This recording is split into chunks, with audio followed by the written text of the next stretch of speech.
할렐루야. 예, 오늘 우리 또 함께 시편 34편을 묵상합니다. 우리가 이렇게 매일매일 말씀을 읽고 묵상하는 이유는 단순히 뭐 이렇게 우리가 하루하루 뭐 말씀을 보는 것을 통해서 우리 어떤 종교적인 그 행위 또 의식을 통해서 뭔가 하나님 앞에 이 뭔가를 요구하고 뭔가를 얻기 위해서 그런 것이 아닙니다. 우리가 말씀을 묵상하고 또 그 묵상함 통해서 하나님을 찾는 이유는 사실 하나님을 가까이 하기 위함이죠. 그래서 우리의 영혼은 하나님을 가까이 하지 않으면 살 수 없고, 어떤 하나님을 가까이 함으로 주의 주시는 은혜를 우리가 매일매일 공급받아야 하루하루를 이길 수 있는 힘이 있기 때문에 우리가 말씀을 읽는 거고, 우리가 예배를 드리는 거고, 하나님 앞에 기도를 드리는 것입니다. 그래서 우리 사랑하는 우리 성도 여러분, 지금이야말로 우리가 이 개인 묵상 그리고 하나님 앞에 드려지는 우리 예배가 중요할 텐데요. 여러분은 오늘 어떻게 하나님을 만나시고 또 하나님을 가까이 찾으시고 또 하나님을 통하여서 은혜를 누리고 계십니까? 바로 오늘 그 은혜를 찾는 자의 이야기, 하나님을 가까이 하는 자의 이야기가 바로 오늘 시편 34편의 말씀이라고 하겠습니다. 오늘 시편 34편의 시인은 우리를 향해서 이렇게 이야기를 하는데요. 우리 함께 8절의 말씀을 같이 한번 읽어보겠습니다. 8절의 말씀입니다. 시작. 너희는 여호와의 선하심을 맛보아 알지어다. 그에게 피하는 자는 복이 있도다. 여호와의 선하심을 맛보아 알지어다. 그리고 하나님의 복이 있도다 라고 말합니다. 여러분, 맛보다라는 말은 경험하다는 말의 최대치의 표현입니다. 그러니까 신앙의 맛, 뭐 이렇게 얘기할 때는 우리가 하나님을 단순히 머리로 알고 혹은 우리의 생각 속에서 주님을 이 상상하는 수준이 아니라 우리의 오감 그리고 우리의 영적인 감각을 통해서 하나님을 경험하는 것이죠. 그리고 그 하나님을 경험하는 것이 단순히 감각적인 경험을 넘어서 우리의 삶 속에서 실제로 역사하시는 주님의 그 은혜의 무엇을 우리가 맛보는 것, 그것을 통해서 하나님을 알게 되는 것, 이것이 바로 선하심을 맛보는 것이라고 할 수 있는데요. 바로 오늘 그 시인은 자기가 인생에서 하나님의 은혜를 혹은 하나님을 경험하는 최대치의 순간을 지금 맞이했다. 그래서 하나님의 선하심을 맛보다고 말할 정도로 하나님을 가까이 하고 또 하나님을 극한 경험을 하게 되는 이 모습을 보게 됩니다. 여러분, 이것이 어떻게 부럽지 않습니까? 저도 밍숭맹숭한 이 신앙의 궤적에서 좀 벗어나서 좀 하나님을 맛봤으면 좋겠습니다. 물론 제 인생 속에서도 그렇게 하나님을 맛보다라고 말할 정도의 이 극한 경험, 또 하나님을 피부로 느끼는 그런 경험이 있었지만 그런 경험들이 이렇게 계속적으로 이어지거나 그러한 그 하나님을 맛보는 은혜의 기억들이 저의 삶을 흔드는 뭐 일들이 자주 있었으면 좋겠는데 그렇지 않을 때가 많이 있습니다. 물론 그렇지 않음에도 불구하고 하나님의 은혜가 안에 거하는 것 자체도 신앙이지만 그럼에도 불구하고 우리가 하나님의 은혜 안에 하나님의 은혜를 직접적으로 경험하기 원하는 마음이 있지요. 자, 그렇다면은 어떻게 하면은 우리는 하나님의 은혜, 하나님의 직접적인 역사, 또 하나님의 직접적인 임재를 피부로 느끼듯 맛볼 수 있을까? 이에 대해서 오늘 다윗은 세 가지의 자기의 이 행동, 자기의 경험을 소개하면서 나는 이때 하나님을 맛보았다라고 말을 하고 있습니다. 그렇다면 다윗이 경험한 이 세 가지의 하나님께 가장 가까웠던 순간은 언제였을까? 우리 함께 5절의 말씀을 같이 한번 읽어보겠습니다. 5절의 말씀입니다. 시작. 그들이 주를 앙망하고 광채를 내었으니 그들의 얼굴은 부끄럽지 아니하리로다.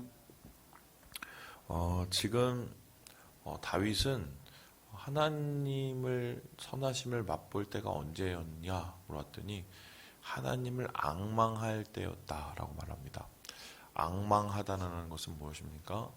바라보고 소망한다는 것입니다.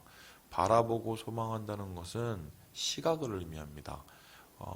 그의 모든 시각이 하나님을 향하는 그 순간, 하나님을 바라보는 그 순간, 그는 하나님의 얼굴의 광채를 보았고 그 얼굴 광채로 말미암아 하나님의 은혜를 깊이 경험했다고 말을 합니다.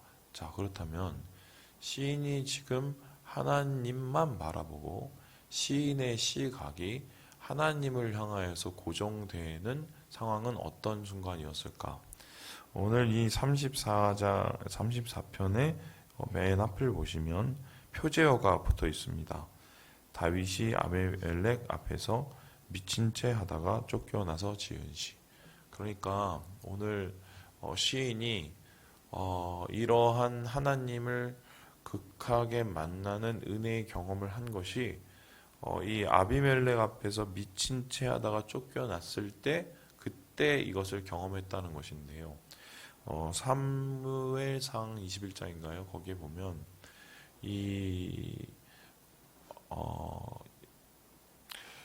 다윗이 사울에게 쫓겨서 여기저기 피해 다니다가 이 블레셋의 가드라는 곳에 이제 피신을 하게 되는 모습이 보입니다.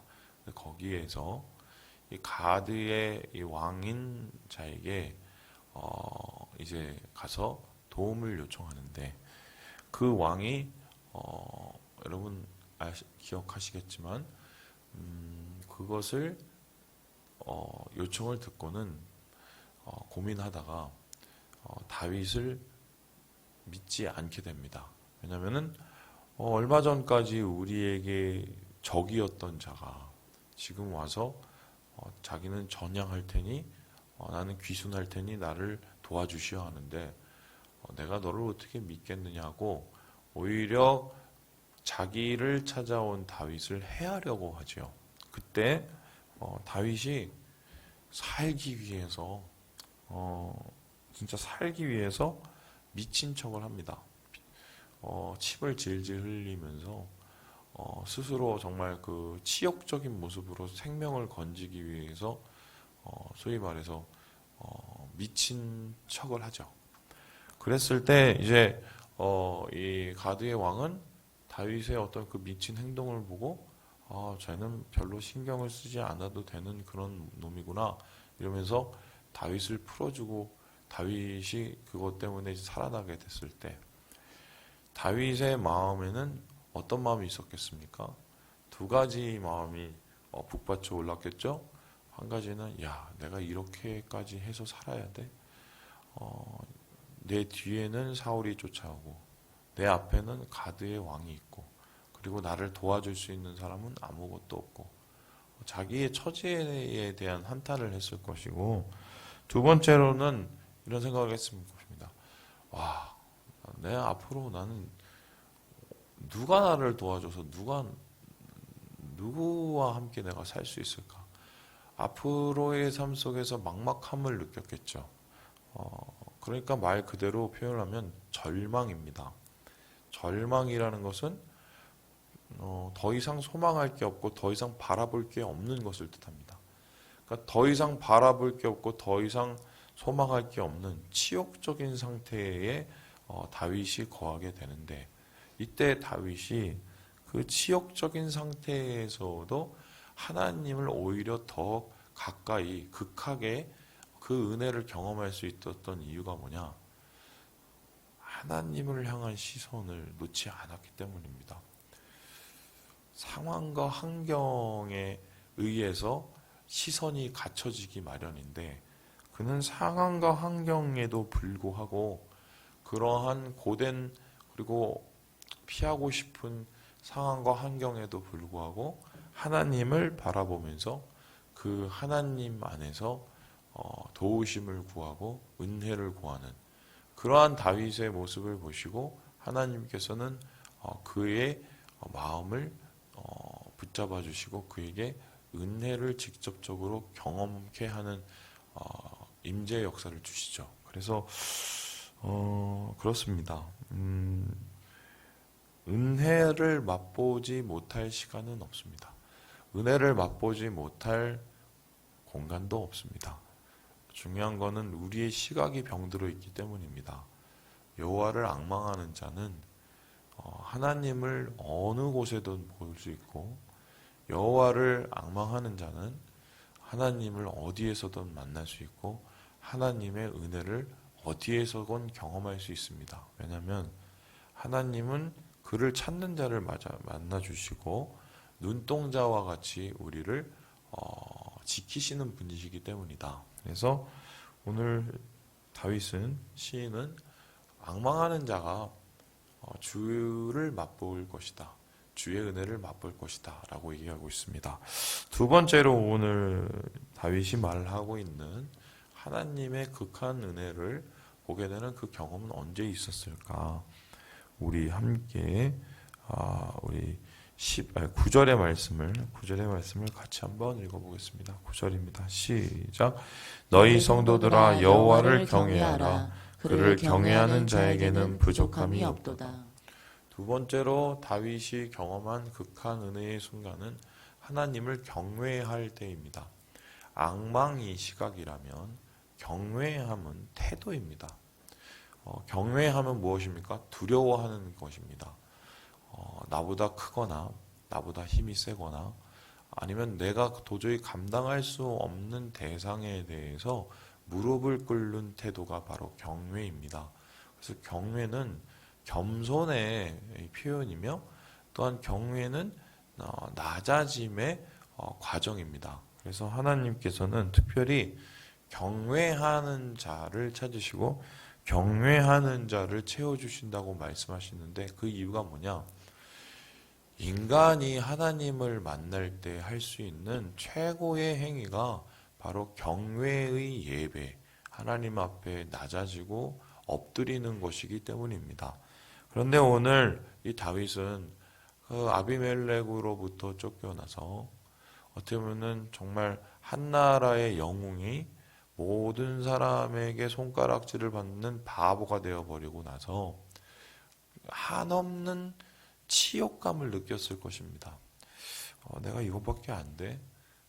내가 이런 신세를 내가 겪고 살아야 돼? 뭐 이런 생각을 했었을 텐데 그는 그 속에서도 하나님의 은혜를 경험합니다. 그 은혜가 경험한 게 뭐예요?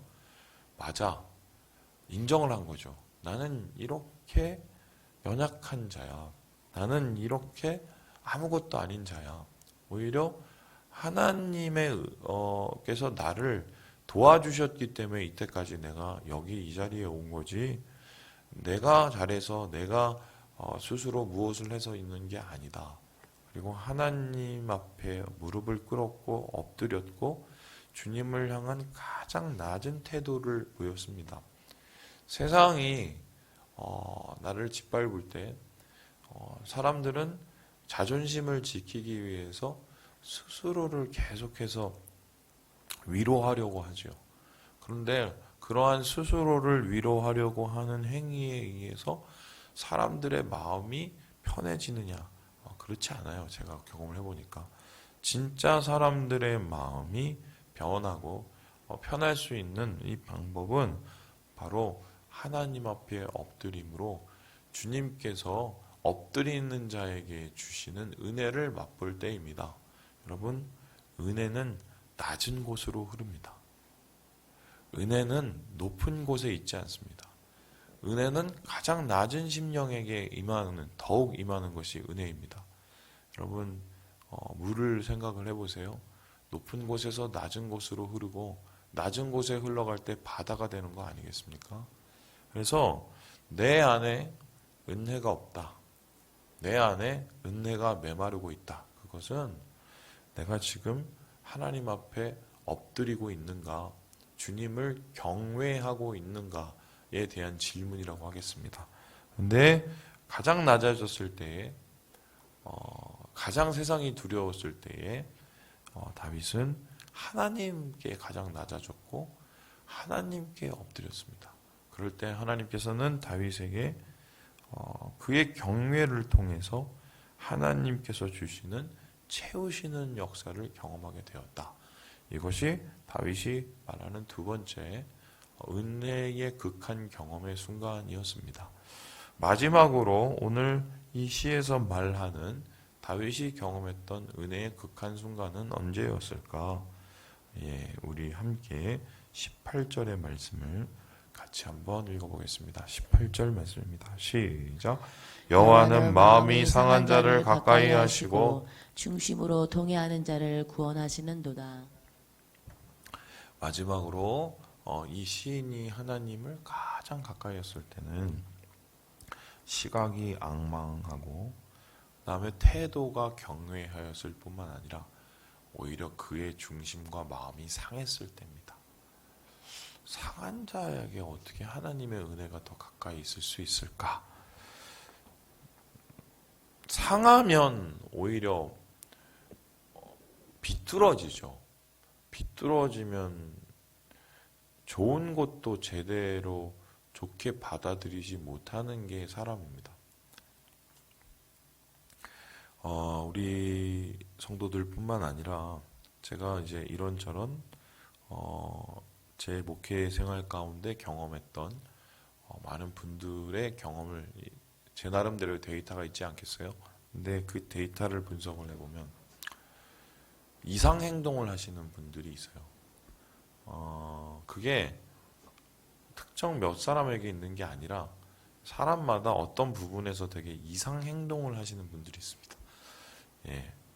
그렇게 하지 않는데 나타나는 특이한 행동들. 근데 재밌는 게 이게 왜 그러는지 맨 처음에 되게 당혹스러운데 그분을 위해서 기도하고 그분을 위해서 알아가면 곧 알게 됩니다. 왜 이분이 이렇게 행동하는지. 다 상처 때문이에요. 어떤 분은 상처 때문에 목회자한테 상처를 받아서 이 목회자만 보면 대들고 싸우시려는 분이 있습니다. 저는 그런 분들 많이 경험했어요. 뿐만 아니라 어떤 분은 아버지한테 막 되게 상처를 많이 받아서 권위 있는 자들에 대한 그냥 혐오감을 일단 표시부터 하고 시작하시는 분들도 있어요. 어떤 분은 이렇게 좀 돌출 행동을 하실 때가 있습니다.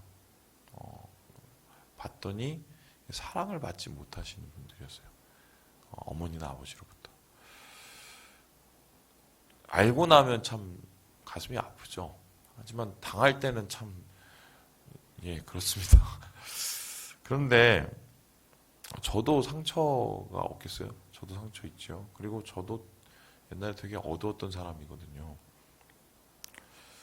근데 옛날 같지는 않거든요. 왜 그랬을까? 상한 마음은 모든 성도들에게 공통적으로 나타나는 경험입니다. 인생 살아가면서 상처 없는 사람이 있겠어요? 물론 그 상처가 더 깊고 더 오래고 이 차이는 있겠지만 근데 중요한 게 뭐냐면 그 상처를 해결하는 방식이 중요한 거예요. 내가 상처를 받은 게 중요한 게 아니라 그 상처를 어떻게 내가 해결하느냐가 중요한 겁니다. 여러분 다윗으로 따지자면 엄청 상처받았습니다. 믿었던 아버지 같은 사울에게도 상처받고 자기가 제일 사랑하는 자식 압살롬에게도 상처를 크게 받은 사람이에요. 그렇다면 다윗은 그렇게 상처가 많은데 왜 돌출 행동과 이상한 행동이 그렇게 상처보다는 적었을까? 그 상처를 하나님 안에서 해결했기 때문이에요. 아비멜렉 앞에서 그 미친 짓을 하면서 얼마나 자존심이 무너지고 얼마나 마음이 상했겠어요. 자기 신세 한탄하고. 그거를 하나님께 올려드렸죠. 그래서 상한 마음과 아파하는 마음을 하나님 안에서 해결을 하는 겁니다. 다른 사람 붙잡고 얘기해봤자 공감을 얻은 그 순간뿐이지 지나면 비슷하거든요. 하지만 하나님 앞에서 상처를 내려놓고 하나님께 상처를 올려드리면 하나님이 그때부터 나를 만지세요. 우리를 만지시죠. 우리를 고치십니다. 바로 이러한 가장 상할 때 그 상처를 하나님 앞에 가져간 그 태도, 그러한 상처를 해결하는 방법이 다윗을 은혜로 이끌고 극한 은혜의 경험을 하게 만들었다. 여러분, 그렇습니다. 어떤 태도를 가지고 어떤 시각을 가지고 어떻게 아픔을 극복하는지 이것은 우리가 결정할 수 있어요. 하나님을 향해서 은혜로 가까이 가는 것, 우리가 그 길에 첫걸음을 내디딜 수 있습니다. 머물지 마시고 내디디시고 하나님의 은혜로 나아가시는 우리 사랑하는 우리 모든 형제 자매들 되시길 주님의 이름으로 축원합니다.